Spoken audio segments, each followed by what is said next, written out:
Maraming nagsalita bago sa akin at nababanggit ang salitang suka. Alam ho ninyo, ang suka ang kalaban ng tanso.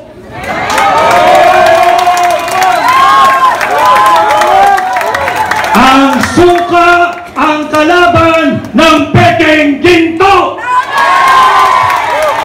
Ganon din ho sa mga Pilipinong overseas Filipino workers at migrants saan makpanig ng mundo ko. Tanggapin po ninyo ang aking pagbati at paggalang ngayong hapon.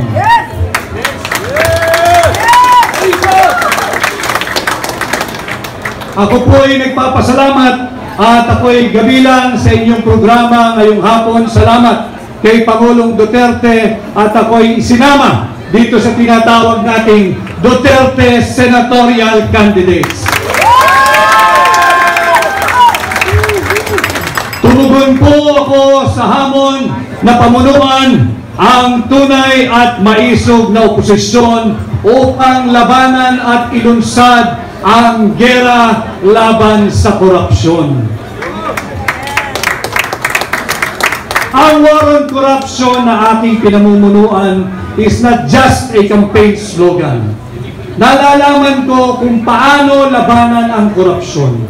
Linabanan ko na sila minsan nung ako ay nasa Malacanang at pinagpapatuloy natin ngayon. Nag-file po tayo ng kaso kamakailan. Linabanan natin yung anomalous, illegal, immoral, invalid, and unconstitutional and criminal 2025 budget. Saan ka nakakita nagpapasa ng 6.352 trillion pesos panay blanco ang Bicameral Conference Committee report? Sinasalaula tayo ng administrasyon ni Bongbong Marcos. Maraming nagsalita bago sa akin at nababanggit ang salitang suka. Alam ho ninyo, ang suka ang kalaban ng tanso.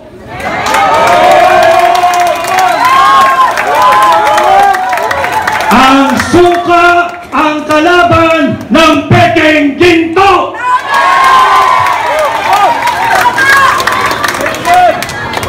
Hindi man po ako gumagawa ng suka, subalit nung ako ho ay bata, maraming beses din naman akong nautusang bumili ng suka ng aking ina. At wala pong nakakahiya doon. Sapagkat bagamat ako ho ay nakabili ng suka ng maraming ulit at nautusang bumili ng suka ng maraming ulit, may diploma ho ako at nakapagtapos ako ng kolehiyo. Meron akong diploma at nakapagtapos ako ng abogasya. At higit sa lahat, meron akong certificate na nagpapatunay na ako ay isang ganap na abogado. Kaya ako ay natutuwa kung ito man ang Team Suka. Isa po akong proud member ng Team Suka. At atin pong lalabanan ang Team Sinusuka.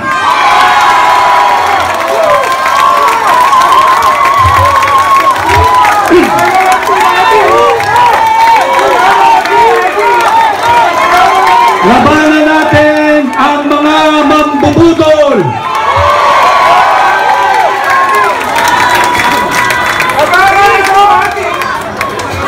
Sabi ni Konsehal Rani Ludovica, labanan ang Team. Tutungo tayo mamaya dyan.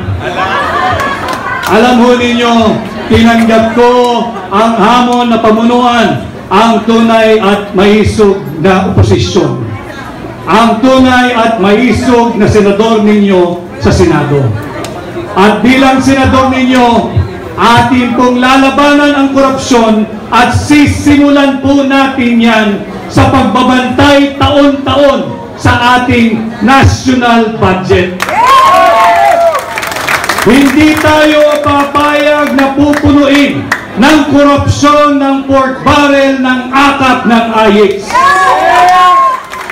Babantayan natin taon-taon ang ating national budget nang sa ganon, hindi na magkaroon ito ng 28 blanco at nauwi sa tinatawag nating GAA. Subalit bilang senador ninyo, kailangan ko po ng katulong. Kinakailangan kong makasama sa tulong ninyo ang isang veteranong mambabatas, matapang, magaling. Dalhin po natin sa Senado si Senador Attorney Dante Marcoleta. At hindi lamang po isa, kinakailangan pa natin magsama ng isang veteranong abogado. Matagal na hong naglingkod dito sa mababang kapulungan. At minsan din naging Chief of Staff sa Senado. Ang matagal ko ng kaibigan, dalhin din natin sa Senado, kasama kong magbabantay ng tao ng budget, si Senador Attorney Raul Lambino.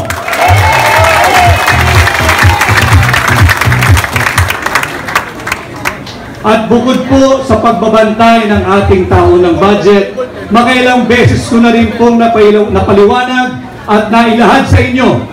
Bilang senador, akin pong aamyendahan ang tinatawag nating plunder law o yung batas laban sa pandarambong.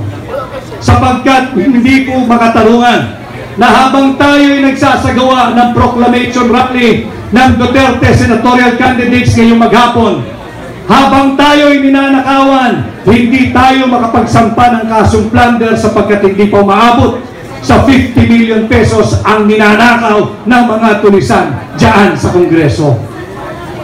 Bilang senador ninyo, aamyendahan ko ho ang plunder law o yung batas laban sa pandarambong. Yung threshold na 50 million, ibababa po natin ito sa 1 million pesos.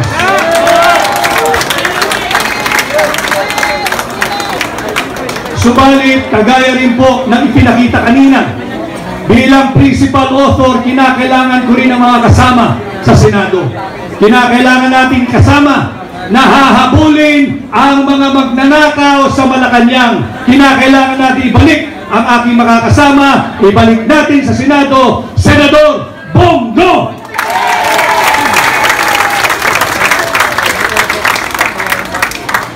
At kaparehas din po ng kanyang advokasya, ipinakita niya kanina doon sa video message niya yung tinatawag niyang Exhibit A, yung KOJC. Nakikita natin kung anong inam pag walang korupsyon, kung lahat ng pera ay ginagamit at napapatupad ng tama. Sa Senado, kinakailangan ko rin ng kasama upang amendahan ang plunder law at kinakailangan nating dalhin sa Senado si Senador Pastor Apollo Kibuloy.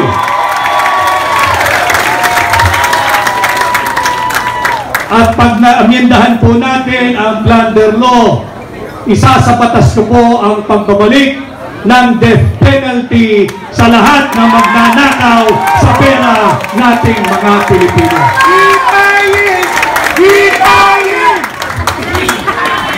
At hindi pa ho nabubuo dyan ang Duterte senatorial candidates. Pag nagawa na po natin yan, meron na tayong pagbabantay sa budget, meron na tayong pagbabantay at pag-amenda sa plunder law, ang pagbabalik ng death penalty, lalabanan din natin ang muling paglaganap ng iligal na droga.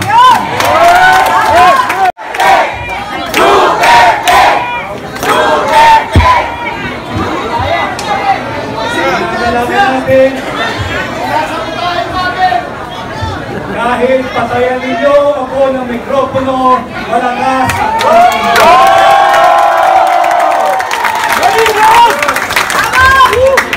at kagaya ng aking sinasabi, patuloy nating lalabanan ang paglaganap muli ng iligal na droga.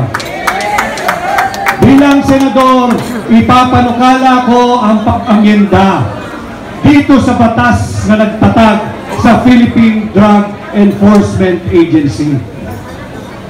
Higit nating palalakasin ang PIDEA. Bibigyan natin itong kapangyarihan magsagawa ng taunang mandatory drug testing sa lahat ng tao sa gobyerno. drug testing parehas sa elected at appointed official ng ating pamahalaan. Walang exemption. Sisimulan natin ito sa Malacanang. At para magawa natin yan, kinakailangan ko ang isang matapang na namuno na dati ng laban kontra sa illegal na droga. Ibalik natin sa Senado si Senador Bato de la Rosa.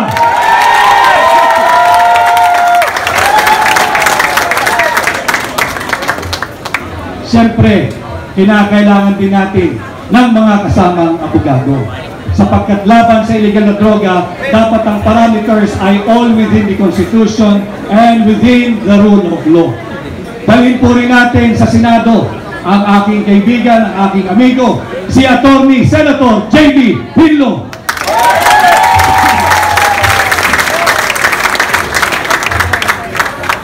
Nabanggit din ho kanina na ito'y mabait, subalit matapang din sa totoong buhay.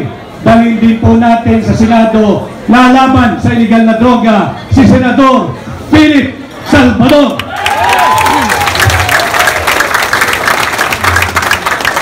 And last but not the least, tulungan din po natin ang bagong abogado, ang bagong kasal, ang bagong senador, Senator Attorney Jimmy Bondoc. Ito po ang bumubuo ng Duterte Senatorial Candidates. Tulungan niyo po lahat kami ng kampanya, tulungan niyo po tayo lahat na mapunta sa Senado. Ang issue po natin ngayon ay ang maanumalyang 2025 budget. Subalit pilit nilang linilihis kung kaya't puwersa nilang ipasok itong unconstitutional na impeachment complaint laban kay Vice President Inday Sara Duterte. Sinasabi kong unconstitutional sapagkat pinangalanan nila itong verified impeachment complaint.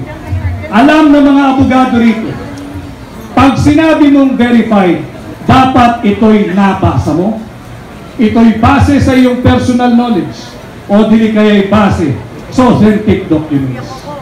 Pinagyayabang nila 215 signatories. 215 signatories. Trinabaho nila ng 7 oras. You have to help me do the math. Kung tayo'y magbabasa ng 33 page complaint, kada tao kinakailangan ng 10 minuto. Sa loob ng 1 oras, 6 na tao lamang ang makakapagbasa at makakapag-unawa ng complaint na yan. 6 na tao sa loob ng 1 oras, i-multiply mo ng 7. 42 lamang ang maximum na makakabasa at makakaintindi ng verified impeachment complaint na yan. Saan galing ang 215? Pagbigyan na natin sila, siguro'y matatalino at sadyang henyo sapagkat yung blanco na uwi sa 6.352 trillion pesos budget. Kung makakabas po ay 2 mambabatas kada 10 minuto, meron lamang pong makakapirma at makakaunawa ng 12 sa loob ng 1 oras. And again, you have to help me do the math. 12 times 7 hours, it will only give you what? 84 congressmen na nagbasa, naintindihan, naunawaan base sa kanilang personal knowledge o di kaya ay authentic public documents. Saan galing ang 215 signatories? Sa ayuda at sa akap at sa pork barrel. Kaya ngayong eleksyon, we should all understand what is at stake for our country this midterm election. Ninanakaw na ang pera nating mga Pilipino. Nagbebenta ng 25 toneladang ginto. Hindi sinasabi kung sinong bumili at magkano ang pagbebenta nito.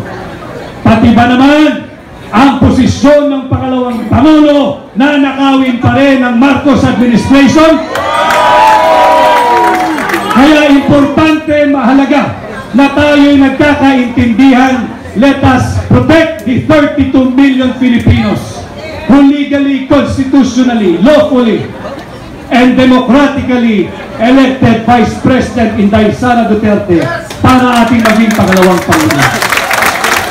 Huwag nating hayaang nakawin ng iilang elitistang mangbabatas ang pangalawang Pangulo mula kay Inday Sara Duterte. Mahalagang pinag-uusapan natin ito para matulungan ninyo kaming higit at dalhin ninyo ang Duterte senatorial candidate sa Senado at ating po protektahan hindi lamang si Vice President Inday Sara Duterte, hindi lamang ang Office of the Vice President, kung hindi ang sagradong mandato ng 32 milyong Pilipino na ninanakaw ng ilang elitistang mambabatas. At muli ho, ako'y nagpapasalamat sa inyong mainit na pagtanggap. Sana ho ay matulungan ninyo kung ipangampanya sa inyong pamilya, sa inyong kamag-anak, kaskwela, kapitbahay, kaibigan, at sa lahat ng kakilalang Pilipino saan mang panig ng mundo. Ako po muli ay si Attorney Vic Rodriguez, number 56, Pilipino, abogado, maisog!